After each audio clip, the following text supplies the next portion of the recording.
It's me again, Lady C, and I'm here today to share more words of inspiration, encouragement, and motivation. So today I'm going to be reading from Proverbs 21, the first verse, and it reads as such: "The king's heart is in the hand of the Lord, as the rivers of water. He turneth it whithersoever he will." We thank God for that scripture, for his words. We thank God that in such a time as this, we need to operate in wisdom. And we need to understand that God is in control. No matter what it looks like, no matter what's going on all around us, God is in control. No matter who says what, how we should do what we should do, God is in control.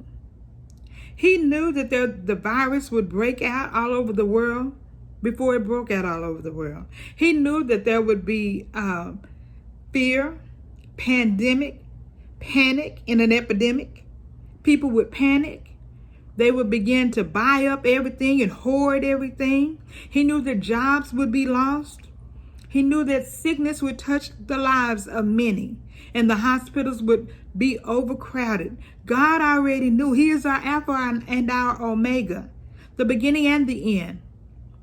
He knew that things would come about just as they are. He is the orchestrator of our lives. No matter what our plans are, his plans always supersede our plan. So we have to just be prayerful. Stay prayerful. Stay in his will. Stay, in the presence of God, that we're able to hear from him, that we have an ear to hear, a heart to receive, and a will to do what it is that he has for us to do. Because even the king's heart was in the hands of the Lord. All of the rulers' hearts are in the hand of God. So when we remain prayerful in his face, meditating on his word day and night, feeding ourselves the word, laying on the altar everything that's not right, that he would cleanse us and purify us, create in us a clean heart, renew a right spirit within the inside of us, that he would keep our minds stayed on him, and that we would remain in perfect peace. The peace that surpasses all understanding. Some may not understand why we are so peaceful, why we are yet so loving, because we have the love of Christ on the inside. I was on with one of my sisters, and she was doing her live show today, and we were talking about how would the world know that we are Christians? By the love we show. Even in the times such as this pandemic, that if we say we are Christians, we are disciples, we are followers of Christ, then we should act like him. We should act in a manner of love. Our demeanor should be loving. Our attitudes should be loving. The words we speak should be loving words. We should think on good things, honest things, pure things, lovely things. We should act as God instructed us to act. We should carry his DNA. The Father was a God of love. He so loved the world that he gave his only begotten Son, that we might have life, and that more abundantly, so that we might live and live with more than enough, because he is the God of more than enough.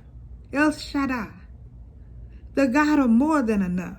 So we have to act as he acts and understand that God is in control.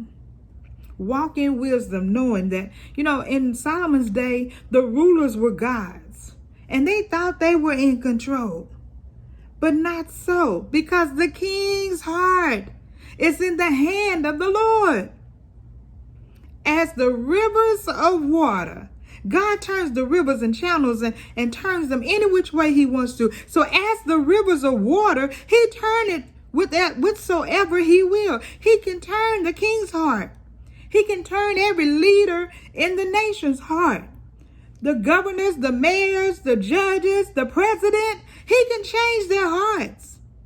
We have to remain peaceful and loving, knowing who we are and whose we are, demonstrating it on a day-to-day basis. Walk in wisdom today. And if this word has blessed you, don't be stingy. Share it with somebody else. We are blessed to be a blessing. And I'll be back again with words of inspiration, encouragement, and motivation. This is Lady C.